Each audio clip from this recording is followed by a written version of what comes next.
Hello, mic check.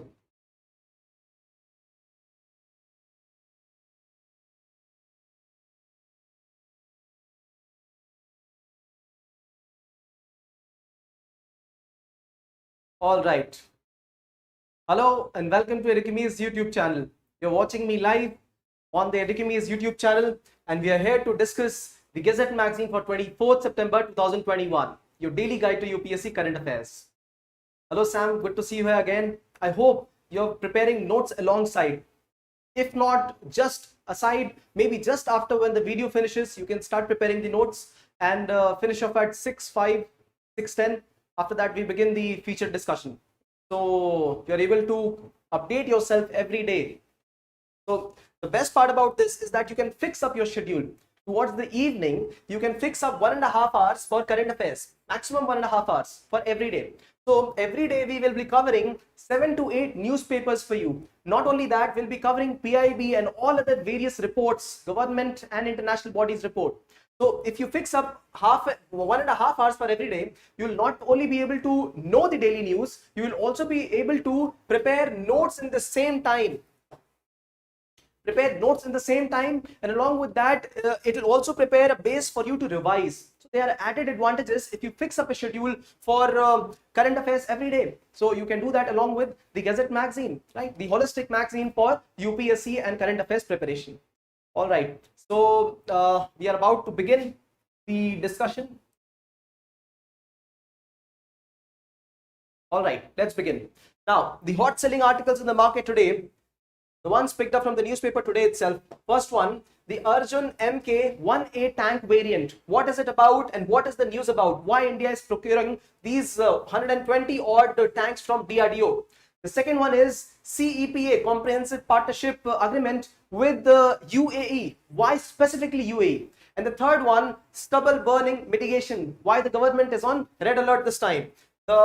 This day in history is dedicated to Satya Shodhak Samaj, which was instituted by a man called as Jyotiba Phule. Featured news of the day is on cyber insurance. Now, we have known that there is an increased amount of terror threat, online terror threat. Not only that, we have seen increased attack through ransomware, through malware, through other organic devices working online. And therefore, there is a need for insurance in online business as well, because the digital mode of communication is the one which is going to prosper in all fields of business. And that is why this featured news to be telecast live at 6:30 will be about cyber insurance. Image of the day we have dedicated to delivery bots, very much in news and media after corona pandemic started. Terms and concepts for today are, first one, Google tax. What is this? We will understand. Second one is Sree Padmanabhaswamy temple from Thiruvananthapuram. The third one, a logo for vegan people who eat vegan food, a logo for them. FSSIA says that. And the fourth one is LIFI network being installed at Ladakh. Editorials for today are first about India's navy and its prominence in the Indo-Pacific domain. And the second one is about India and climate change, how it can steer the dialogue from COP26 onwards. And the third one is on a disease system for surveillance. So we are talking about surveillance in India. Case study of the day is of the women people who have become leaders at Border Road Organization. So let's start the discussion. Now, our discussion begins with a hot topic in most of the newspapers headlines today. This is about the MBT, main battle tank Arjun. You can see this right in the image. I'd like to show you an image of Arjun right here. Now, this is the MBT, main battle tank, which has been indigenously created. Most of its products are indigenously created. Now, there is a precursor. There is something behind the story of this Arjun MBT, main battle tank. Earlier, we used to take these tanks from Russia. So T-72, and then we did have T-90. These were the tank variants, and Russia would give us these tanks so that we could have a good defense system for the country. And now India has started to indigenously manufacture Arjun battle tank, right? MBT. Now, ideally, a tank has got three parts. The first part is the part of wheels, which is ideally made of chains. The second part is the body of the tank, and this is what has the armor. And then we also have another armor here, and this is called as the hull of the tank. Tank ideally has a seating capacity of 3 people. One person is the driver, the second one is the commander, and the third person here associate is also located here. The main jobs are the driver has to ensure all of them enter from the hull of the tank itself. The driver sits here and locates people. So there is a periscope also along with the driver. Not only that, this the person who is the commander, that person also ensures that the weapons be fired. So if the tank has got a capacity of 120 mm nozzle, that means 120 mm is the diameter of this barrel, right? It is the diameter of the front of this barrel. So this is what is this dimension of this 120 mm about. Now, 2 people who are located here. One is on the auxiliary weapon, which could be a machine gun or a close combat gun. He could also associate himself to load the weapon, right? So these are the 3 people. Now, all these devices that I'm talking of, this kavach, shield, I'm talking of this this hull, this base, the chains. Not only that, the machinery that is placed, the periscope that is placed here. What about the barrel? Even the small nuts. All these small devices also Russia would give, right? We are talking of USSR previously and then Russia. And if the tank would cost, suppose I actually found out on Google that the cost of tank that time was around 500,000 to 1 million. That means around 7 crore rupees. 7 to 10 crore rupees then, and now ideally the cost of tanks is around 8-10 million one tank. So the cost would be around 60 crore rupees. Now this is at present, and this is around 30-40 years back. Along with purchasing these tanks, India would also have to purchase the rights to maintenance of the tank. And then the small components and gadgets would cost India very dearly, because even a nut would cost India, say, 5 lakh rupees.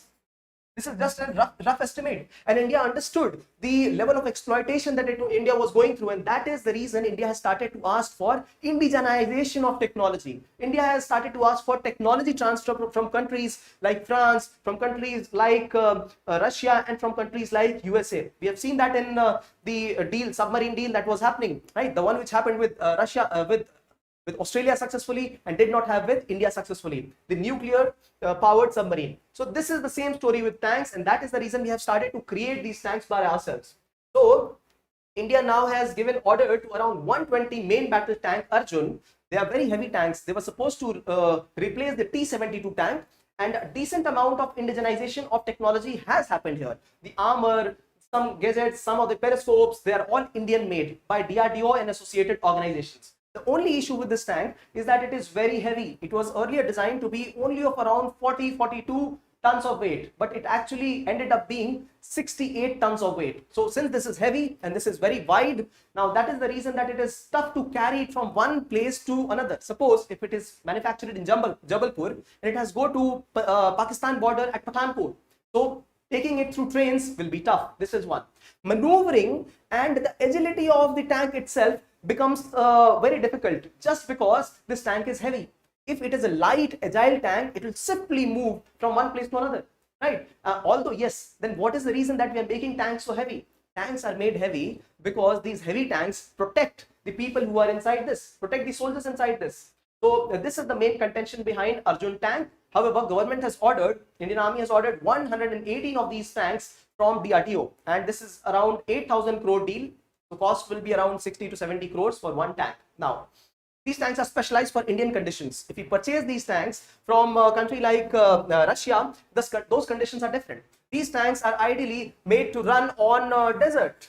So we are talking of the sandy desert, right? Not only those places, the Punjab plains where there are a lot of canals. These tanks can run over those fields. So this is the main thing about these tanks, and that is why news. We must know what are the advantages of these kind of tanks and what are the shortcomings. What is going to do for us is give us a lot of employment. India will be able to showcase its opportunity, its talent, because these tanks are hard to create indigenously, and India has done it. Right, so it is actually prospering the Make in India scheme, where we are trying to be Atmanirbhar, create all the devices that we import by ourselves. So Make in India had 3 important components: 10 crore of additional employment, indigenous employments. Not only that, we wanted to increase the manufacturing proportion in GDP to 25%.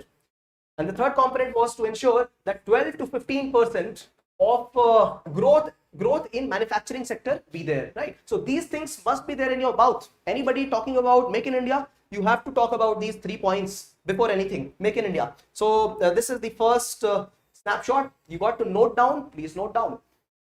Preeti, hello to you. Okay.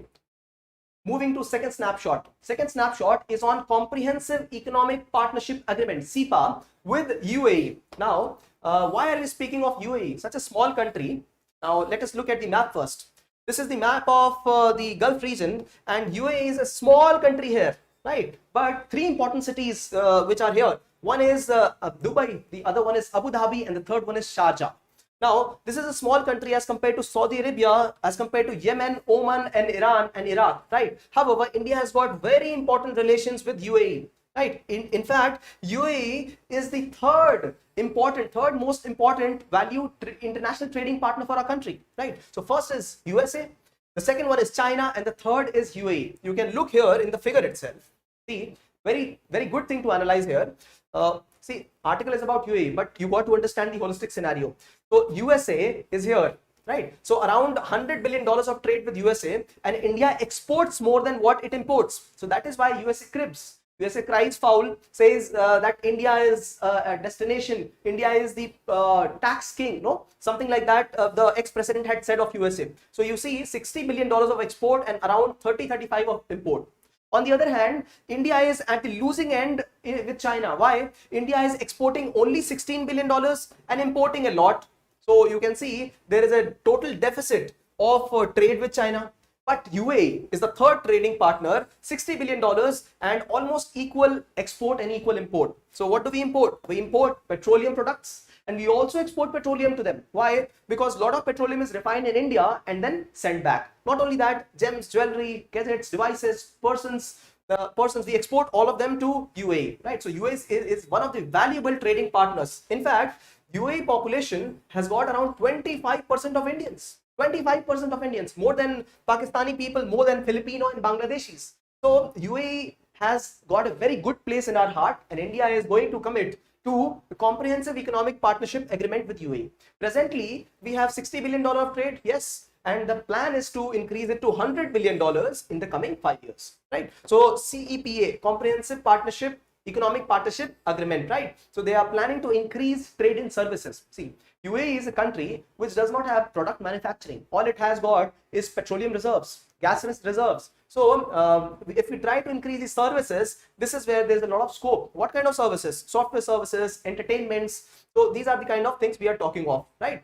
Now, also, not only about trading, talk about investments. UAE is the 8th largest investor in our country. So these are important things because of which India has initiated this CEPA with the UAE. We already have CEPA with countries like South Korea and Japan. What is it going to give access to? More markets, diversified products, right? So this will give access to the small and medium scale enterprises also. So this is the UAE and India CEPA agreement. The third is stubble burning mitigation. Now, the governments again are at high alert. Why? Because this is the season in which the stubble burning will start. Now, there is a small background to it, yet very important. I had heard this years back in All India Radio, and this was I had not seen this in any of the newspapers. Now, what is the reason that people started to burn stubble? Why at all? It did not happen. This did not happen 30 years back, 20 years back. Why now?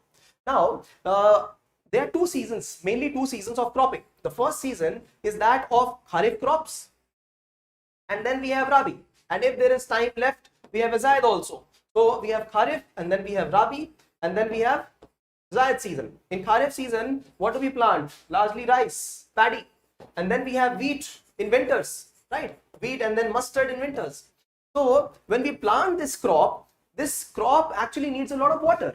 We agree, flooding of fields is required. And Punjab region, Haryana, all these northern states with Green Revolution 1, they used to flood the fields with the underground water. And this water would be exploited because this is not a traditional area for planting paddy, right? So this area would be exploited because a lot of water would be used. This is one important thing.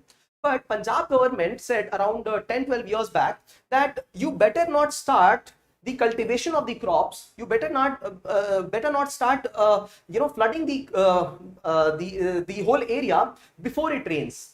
Why? Because the moment it starts to rain, some or the other amount of water will be compensated, less amount of water will have to be taken away from the ground resources, correct?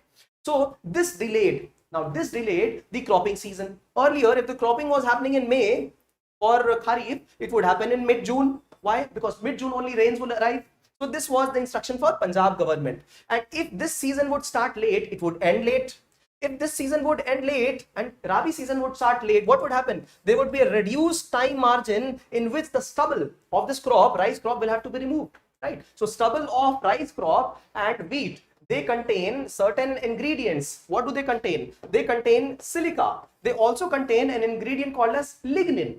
So these are the specific components which do not decompose easily. And we have got limited time because immediately after we have to start planting the other crop. We are talking of wheat, and that is the reason that the farmers started to get into burning of the hay, burning of this leftovers. So this is the reason the government is now trying to initiate various innovative mechanisms, right? So this is the background which people do not talk about, but this is one of the important realities of it. Now, how are the government trying to improve the situation? First, draft air pollution norms and creation of commission for air quality management. Now this becomes very important because this year an act was passed and this commission was created so that the whole NCR region management of pollution because of stubble burning gets managed through CAQM, right? This is one thing. The second important thing is using of bio pellets. Now if you have been watching the featured news or the snapshots, we have been talking about bio pellets n number of times. So biopellets are those which are created with these hay, stubble, and they're small pellets, and they can be utilized along with coal power generation in the power generation facilities. So these are biopellets. They can also be decomposed. If you are looking at the case studies that we present, we have spoken of some kind of biodecomposition liquid mechanism. Not only that, what is Pusa decomposer about? Same thing, biodecomposition. So these are the various kinds of techniques government is trying to use this time to reduce pollution, right? So this is the third snapshot. Now next article is this day in history. This day in history we have dedicated to Satyasodhak Samaj. It was instituted by Jyotiba Phule. It was mainly for women, for the downtrodden communities, the marginalized communities, to uplift them, to give them education and increase social rights. So it was instituted on the same day, September 24th, in the 19th century. We are talking of 1893. So do remember the name. You're talking of Satyasodhak Samaj and Jyotiba Phule. Okay. Featured news to be telecast live at 6:30 p.m. will be on cyber insurance, a very important topic in the contemporary times relating to technology and economy. Okay, moving ahead to image of the day. So image of the day, you see here, this is UK, and we are talking of United Kingdom, where delivery bots are being used. So these bots, they will not spread COVID, and they have been used to deliver equipments, gadgets, and this is a four-legged device which also understands signals. It also can see, it has got a computer-based vision, and it is battery-powered robot. So very soon enough, we'll start seeing these kind of bots, these kinds of devices in India as well. Okay, any doubts? You can post them. We are having a live discussion here. Terms and concepts. The terms and concepts, the first one that we are talking of right now is the Google tax. Now, what is it? Various countries have instituted a tax. This tax was the Google tax. What was it about? Many of the organizations, for example, international organizations like Google, Amazon, so n number of organizations, Facebook and Twitter, all these companies, they would generate a lot of wealth in countries, different countries than place where they are operating from, right? So suppose they are operating from USA and they are generating wealth in India. Ideally, they should be paying tax here also, but they evade these taxes and they try and to skip paying these taxes.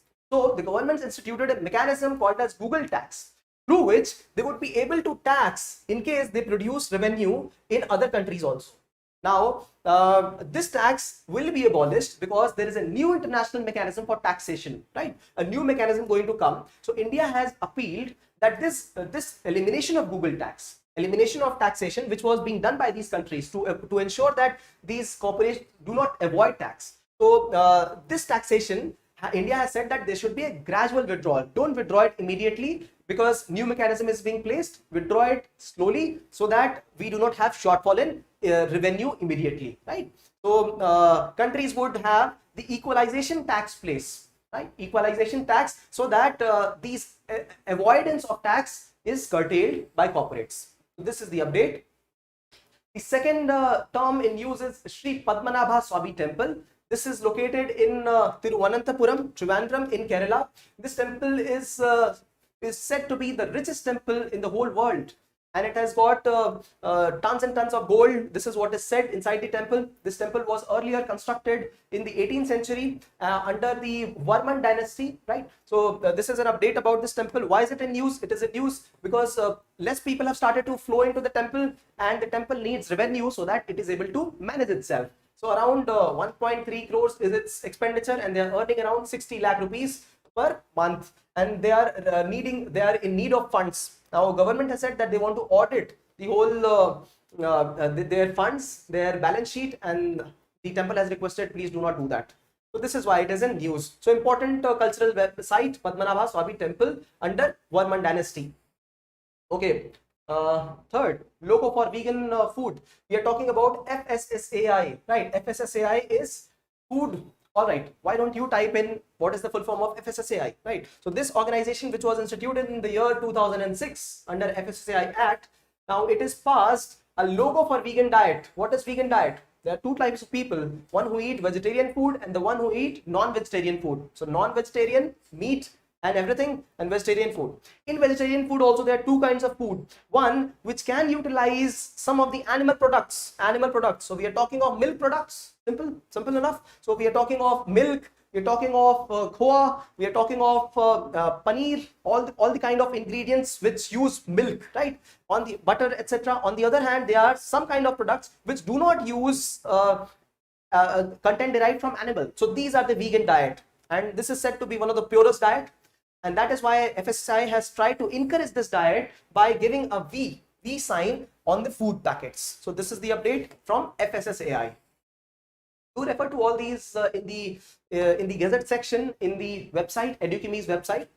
Now, the first term in use is LIFI. LIFI is going to be instituted at India's highest altitude institute. We are talking of SECMOL. SECMOL, we have studied this in one of the cases, right? If you have been a religious follower, you will be able to understand. SECMOL, we studied in case study because this was one of the places which has instituted very, very good mechanism of education for adults and children, right? So Ladakh has got its own case study of education, and this place has now instituted a LIFI network for internet. Now what is LIFI? This is called as light fidelity, and light is used so that internet is available in the region. So places where there is no internet because the cables cannot be put at such high altitude, such long distances, there the light will be able to provide the internet. So we are talking of bi-directional wireless system. Now this system has got some advantages and some disadvantages. Suppose if this is the zone where there is light available and it provides internet to people, right? So advantage is that it has got increased bandwidth. It can provide internet to a lot of people. This is one. The second is that it will be able to provide internet at higher speed. There are two important things. However, light will be required, right? So usage at night will be the challenge. Then we will have to place additional devices to be able to provide these radiations. This is another issue, and interference with other kind of light. So in case another light also strikes, this might interfere with the internet provision. So these are the three important things which LIFI should consider. So this is another update. Now, editorials of the day. The three editorials that we discuss, interesting ones. We'll discuss them very quickly.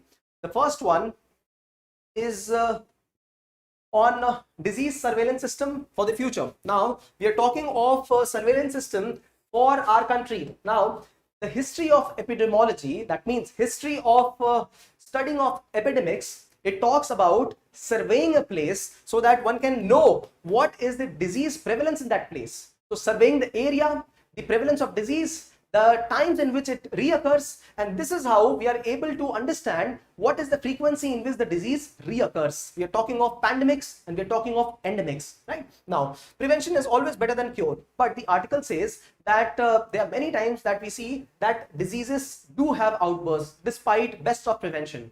And therefore, study of epidemiology becomes one of the most important key disciplines. This was one of the key disciplines in the 18th century and 19th century. However, in late 19th century, it was explored that there are something called as germs. So, towards the end of 19th century, people didn't know what a germ is. And biologists discovered something called as germs. And after that, they also explored antibiotic medicines. So, when they discovered medicines, so they did not go to prevention side, right? They started saying that yes, you have a disease, so give them medicines and cure them. This was the modern system. Prevention was not the order of the day then, right? We are talking of early 20th century and late 20th century. But some developed countries said that we will fund both prevention and medication. But the poorer countries still went with medication. One good example is India. So prevention is done by surveillance, by being able to understand what is the spread of the disease, what is the geography, what is the frequency of the disease, what is the intensity of the disease. This is what is surveillance, and we need funds for that. We need expert people to be working in this field. So these are the requirements, but India did not understand this until there were series of pandemics in the country. So we are talking of pandemics of swine flu that happened in 2009. I'm talking of the SARS virus that spread in India in 2004 and avian flu in 1997. And in 2004, India instituted Integrated Disease Surveillance Project. So we are talking of IDSP, Integrated Disease Surveillance Project, whereby India started giving funds. India had dedicated staff and resources, trained people, so that we have at least one epidemiologist in one district. And thanks to that institution, that India could at the spur of the moment start the campaign to manage COVID diseases, because this was the mechanism under which India started to have the better facility for contact tracing immediately after COVID started, a good facility for surveillance. But Sero survey says that not all states are at equal levels here. We are talking of Kerala, which is at one of the best positions. Maharashtra. So these are the states where if a disease spreads suddenly, 1 out of 6 diseases in Kerala and 1 out of 12 spread of disease in Maharashtra is located. But do you know what is the situation in northern states? We're talking of Madhya Pradesh, Uttar Pradesh, Bihar. Only 1 out of 100 disease person is able to be located and found. So survey is able to be done only on one person. So this is the level of distinction between these states. All is required is to have more funding, better lab facilities, better human resources, and a trained workforce. And this is what is the need of the hour, right? So the editorial goes on to say that there will be emergence and re-emergence of pandemics. There will be re-emergence of epidemic as well, right? So these have to be treated through two ways. One is the medication, and the second one is prevention, and prevention is better than cure, right? So this is what is the crux of the editorial. The second editorial is on the climate change narrative that India can steer. Now, India will be participating in COP26 to be held in Glasgow, right? Now, the editorial says that India is one of the countries which has faced the brunt of changing climate in the last 2 years. In the last 2 years, as many as 2 out of 10 of the worst disasters have happened in our country. And we are talking of cyclone Amphan. We are talking of the hot waves. We are not only talking of these, we are talking of increased number of landslides and flooding in our country. The amount of rainfall that we have seen this year, this is once in 25-year event that we have seen this. This is the amount of rainfall that we have had this year. So we have lost a huge amount of money because of the climate change, and India has been impacted very much because of this. This is what the editorial says. People, internally displaced people, they have moved from one place to another. Uttarakhand. Now, Uttarakhand is one state from where people have started to move away, because now it is said that by the time it is 2050, there will be a temperature rise of around 1.6 degrees Celsius there. And there'll be a rainfall of 6% more than what is happening right now. People will be moving. Why? Because there'll be increased number of landslides. There'll be a lot of flooding in those areas. So internally displaced population for our country will be high enough. So we are paying already a huge cost for climate change. And why not be a little more proactive? Now, India was already proactive, the editorial says, by declaring those kind of INDCs, intended nationally determined contributions, which India could not achieve. India said that it will be achieving a certain level of carbon sequestration by 2030. India will be able to achieve only 40 to 50% of that. So these are the places where we have promised more than required. But yes, there are some places where we have promised and we can fulfill and we can actually go beyond.